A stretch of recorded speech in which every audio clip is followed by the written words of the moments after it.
हरे राम हरे कृष्ण।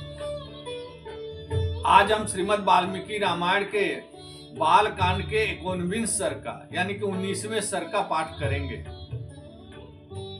महर्षि वाल्मीकि लिखते हैं कि महर्षि विश्वामित्र का अयोध्यापुरी में आगमन हो चुका है। राजा दशरथ के महल में बैठे हुए हैं और राजा दशरथ उनका बहुत ही सत्कार करते हैं, अर्घ दे करके उनकी पूजा करते हैं।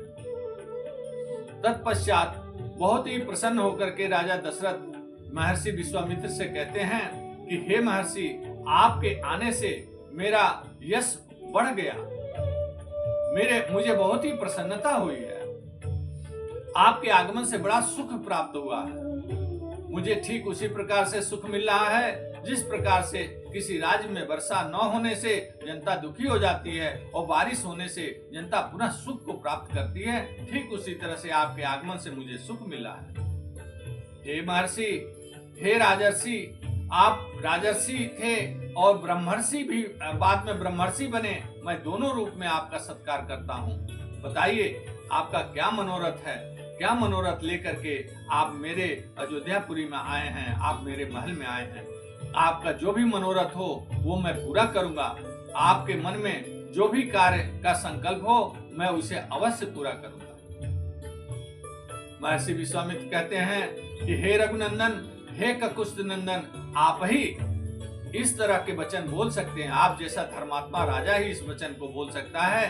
बिना मेरे मन की बात जाने, बिना मेरा मनोरथ जाने आपने स्वयं ही प्रतिज्ञा कर ली कि आप उसे पूरा करेंगे।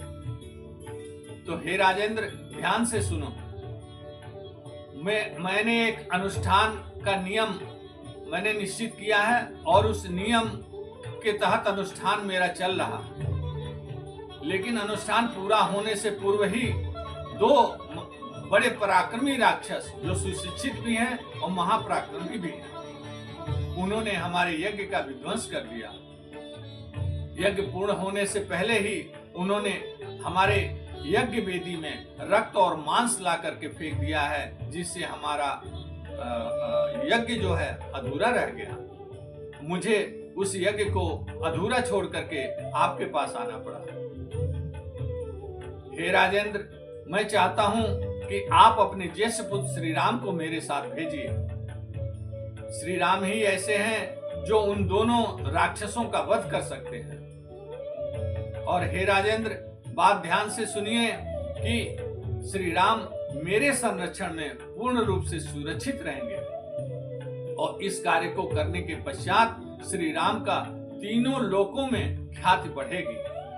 मैं यह यश और ख्याति श्री राम को देना चाहता हूँ, इसीलिए मैं उनको लेने आया हूँ। आप तनिक भी पुत्र स्नेह के बंधन में न पड़िए। श्री राम अब बड़े हो चुके हैं, उनकी अब आसक्ति खत्म हो चुकी है।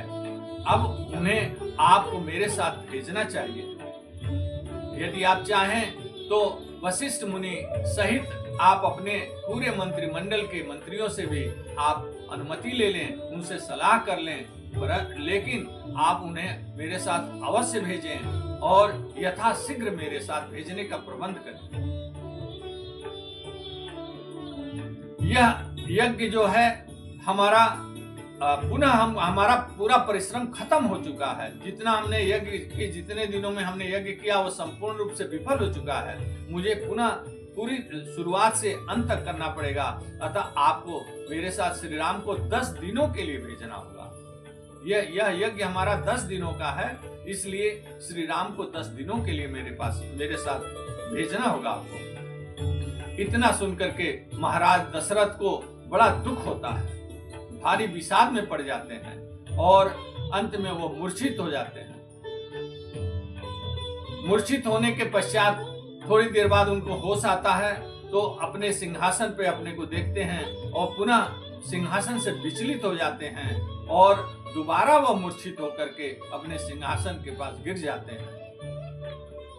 इस सर्ग में बस इतना ही। अब हम अगली कड़ी में बालकांड के 20वां सर्ग का पाठ करेंगे। हरे राम हरे कृष्ण।